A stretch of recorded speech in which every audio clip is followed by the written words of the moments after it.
Welcome back to The Explainer. So today, we're diving into the architecture of attention. If you felt your ability to sustain deep focus slipping lately, we're going to look at exactly why that is, and more importantly, how to reverse it. Because let's be real, it's a completely universal struggle right now, just trying to maintain deep focus on complex ideas without getting totally sidelined. Actually, let me ask you a question. Have you checked your phone yet since pressing play? Seriously, maybe there's this little itch in the back of your mind pulling at you right now. A notification you haven't seen, a sudden urge to check your email, or just a passing thought that demands an immediate web search. If you constantly find yourself reading the exact same paragraph 3 or 4 times, and then just quietly closing the book because literally nothing absorbed, listen, you are definitely not alone. It's so easy to feel vaguely ashamed when this happens, but finding yourself unable to focus, that's not a character flaw. It is absolutely not laziness. What we're really looking at here is a highly predictable symptom of an engineered condition. Okay, let's dive right into this. To rebuild that attention span, we're looking at a 4-step rehabilitation roadmap based on computer scientist Cal Newport's protocols. 1. The attention diagnosis. 2. The digital declutter. 3. Training the muscle. And 4. Pockets of stillness. Starting off with Section 1, the attention diagnosis. Let's look at the root cause. To actually fix the problem, we first have to fully understand the root cause of our collective distraction. Your attention didn't just organically disappear because you were tired or stressed out. It was systematically retrained by an environment that was engineered at enormous expense, by the way, to make sustained focus feel completely impossible. Cal Newport presents this absolutely fascinating thesis. Attention is a muscle. If you leave it idle or train it in the opposite direction, it atrophies. Think about it just like going to the gym, but, in reverse. Imagine sitting on a bench press and actively doing repetitions that tear your muscle down rather than building it up. Every compulsive phone check, every quick browser tab switch during a tiny moment of boredom, those are your reps. But they're repetitions of distraction, not focus. You are actively training your attention muscle in the exact wrong direction until it simply weakens and gives out. So why do we constantly train it in the wrong direction? Well, it comes down to variable ratio reinforcement.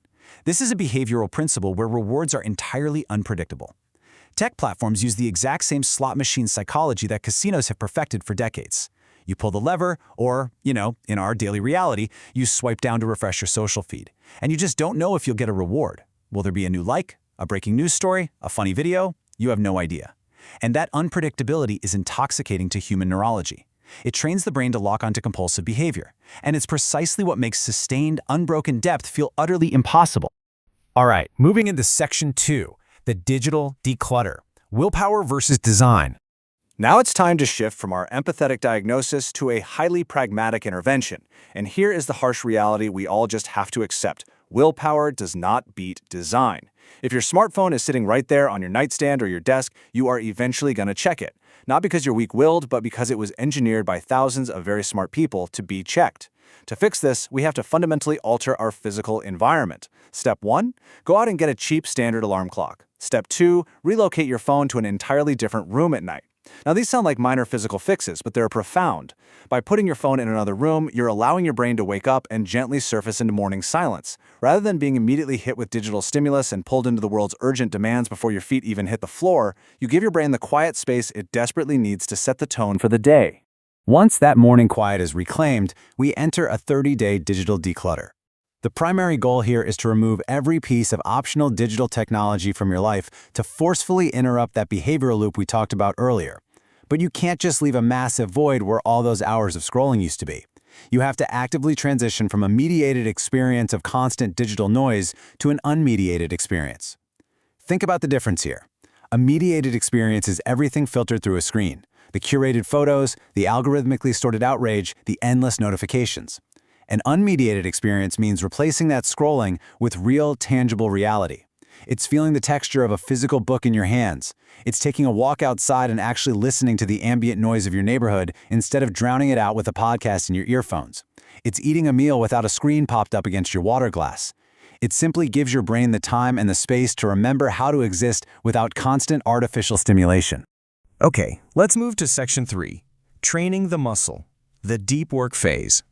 Think of this as the physical therapy phase of our rehabilitation. And a really key reminder here, do not wait until you feel ready or properly inspired to start focusing. Motivation follows action. You got to initiate the action first to build the momentum. At minute 0, you pick one single task that requires real cognitive effort. You set a 25-minute timer, and you completely remove your phone from the room. Simple enough to start, right? But here's the warning, and it's absolutely crucial to anticipate this. Somewhere between minute 3 and minute 8, intense discomfort is going to arrive. Your brain will realize the dopamine drip has been cut off. That restlessness, that sudden, almost burning urge to just check a single message or look up a random fact, that'll hit you hard.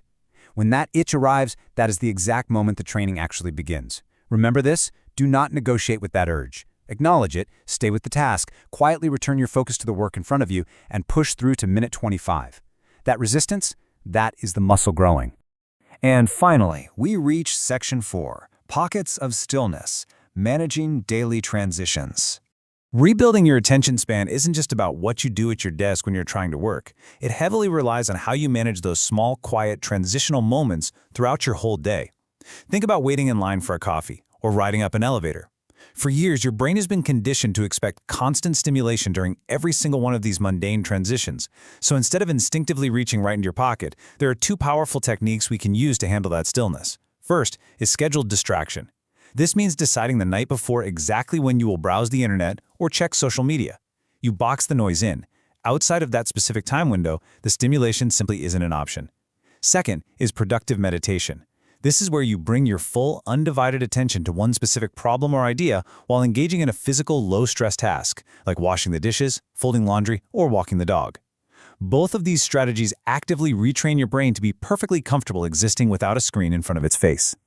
Not to wrap up your daily maintenance, you need an end-of-day shutdown ritual. This ensures your brain fully recovers from the day's heavy cognitive demands and doesn't carry work stress into your evening. You simply review all your unfinished tasks, making a plan for them so they aren't loosely floating around in the back of your head, causing background anxiety. And yes, you might feel a bit silly doing this at first, especially if you're standing completely alone in your kitchen, you literally say out loud, "Shut down complete."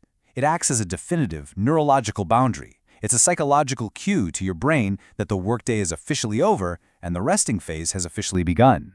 Ultimately, why does this whole shebang matter so much?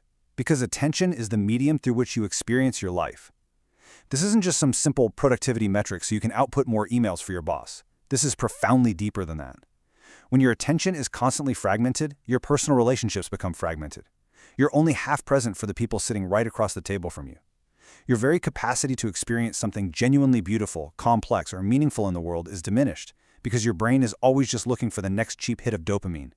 Reclaiming your attention is literally reclaiming your lived experience. So, as we wrap up this explainer, I want to leave you with this. What specific gap have you been avoiding? What feelings, thoughts, or quiet moments are you scrolling to escape? Rebuilding your attention span is not about some radical overnight transformation. It's the quiet, steady accumulation of days where you consciously choose depth over reflex. Think about the gap you might be avoiding, and let me know your answer to that in the comments below. Keep training that muscle, and I'll catch you in the next explainer.